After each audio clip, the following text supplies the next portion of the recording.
ഭൂമി സൂര്യനോടടുത്തായിരിക്കുമ്പോൾ വേനൽക്കാലവും അകലെയായിരിക്കുമ്പോൾ തണുപ്പുകാലവും ഉണ്ടാകുന്നു എന്നാണ് നമ്മളിൽ പലരും കരുതുന്നത്.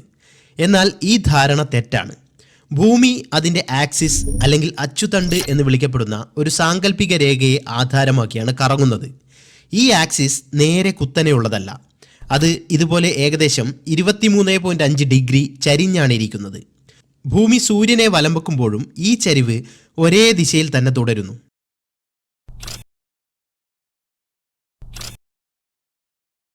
ഇത് ഭൂമിയുടെ നോർത്ത് പോൾ, ഇത് സൗത്ത് പോൾ. ഭൂമിയുടെ ചരിവ് കാരണം ഭൂമി ഈ ഒരു പൊസിഷനിൽ എത്തുമ്പോൾ നോർത്ത് പോളിൽ സൂര്യപ്രകാശം കൂടുതൽ നേരിട്ട് പതിക്കുന്നു. ഒരേ അളവിലുള്ള സൺലൈറ്റ് ഒരു ചെറിയ ഭാഗത്ത് കേന്ദ്രീകരിക്കപ്പെടുന്നു. പകൽ സമയം കൂടുതലായതിനാൽ സൂര്യൻ കൂടുതൽ മണിക്കൂറുകൾ ഉപരിതലത്തെ ചൂടാക്കുന്നു. കൂടുതൽ സൗരോർജം ആഗിരണം ചെയ്യപ്പെടുന്നതിനാൽ ഇവിടെ താപനില ഉയരുന്നു. ഈ കാലയളവിനെയാണ് വേനൽക്കാലം എന്ന് വിളിക്കുന്നത്. ഇപ്പോൾ നോർത്ത് പോളിൽ വേനൽക്കാലവും സൗത്ത് പോളിൽ മഞ്ഞുകാലവുമായിരിക്കും. ഇനി 6 മാസങ്ങൾക്ക് ശേഷം ഭൂമി കറങ്ങി ഈ പൊസിഷനിൽ എത്തുന്നു. ഈ സമയം ഭൂമിയുടെ ചരിഞ്ഞുള്ള നിൽപ്പ് കാരണം നോർത്ത് പോളിൽ സൺലൈറ്റ് കുറയുന്നു. ഈ സമയമാണ് ഇവിടെ വിൻ്റർ സീസൺ.